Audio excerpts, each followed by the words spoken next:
Hi, it's Sean Casey from Trade Canary, and I'm going to show you in this video how to buy a stock on Robinhood.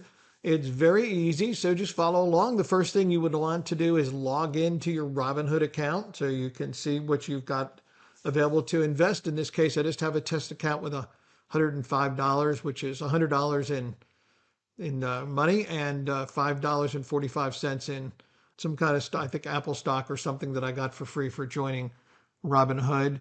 But what I'm going to be able to do to buy a stock on Robinhood is this. I could go down here and click on one of these stocks, but I can go up here to click on search. And for example, I can just type in INTC, which will then show me that it's Intel, and I can click on that. And when it does, it's going to bring up the Intel chart, show me the latest info. I obviously can move around and see the price and everything on the chart. I could go back and see, 1 week of trading, a month of trading, 3 years, year to date, whatever I want to for the chart. But when I'm ready to buy, I can go over here to the right-hand side. And of course, I can verify at the top that I'm going to buy Intel, INTC. The default order type in my account, because I haven't changed it, is to buy at the market. Buy at the market means that I'm going to buy whatever the price is that somebody's offering at the moment that order hits the market. Usually that's not the way you want to buy stock, because if you buy stock at the market, you get whatever the price is. That means somebody could be selling it. You think it's $23.61, and by the time your order hits the market, you might get $23.80 or $24. So that's not necessarily the best way to buy and be safe about how you're buying. Normally, I want to buy with a limit order, and the limit order means that I can then set the price that I'm willing to pay. That price might be $23.61, it might be $23, it might be $20 if I want to wait for the stock to pull back a long way. But I can pick any number I want to, but I'm just going to type in $23, and that's my limit price, and I'm buying for a specific number of shares. Let's say I want to buy 10 shares. You can see it estimates my total cost is going to be $230. And the market's closed right now. You can see the bid and ask price are pretty far apart, $22.52 and $23.63. That's because the market is closed, and there's just weird default bids that will be in there on the bid, and the default ask often have a very big spread that's meaningless to what the real price is when the market is actually open. And of course, stock could jump up or down at the time the market opens. I have the option, once I get to this, to choose what trading hours I want to apply the market to, or the order to. That could be just the market hours, which they easily define for you being the normal market hours of 9:30 to 4 p.m. Eastern U.S. time, or extended hours, which start at 7 a.m. and end at 8 p.m.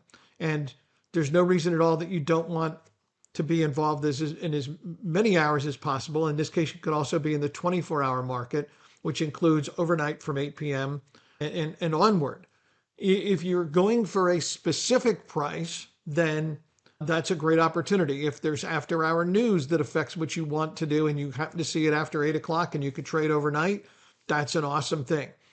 Again, as long as you're buying or selling for a fixed price, you can be exposed to the entire market to get the price that you want. Normally, you at the very least would want to be in extended hours. And then when does this order expire? Well, you have a lot of options. In this case, this is going to say it's good till 8 p.m. on Tuesday. This kind of weird. Right now, the market's closed. It's the weekend. It's a holiday weekend when I'm recording this. So Monday, the market's closed.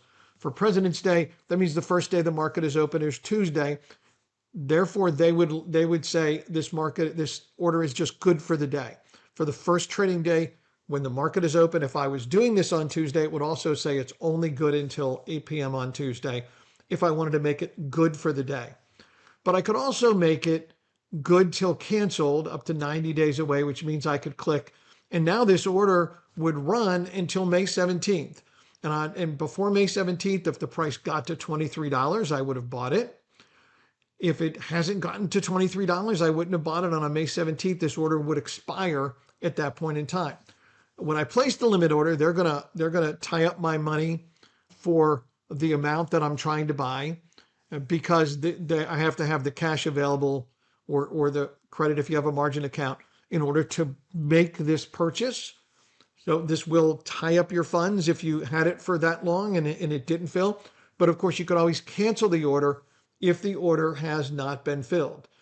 You can, again, see the total estimated cost of $230. I've got to lower this down. Let me go back to one share because I only have $100 in this account just to be able to show you what I'm doing.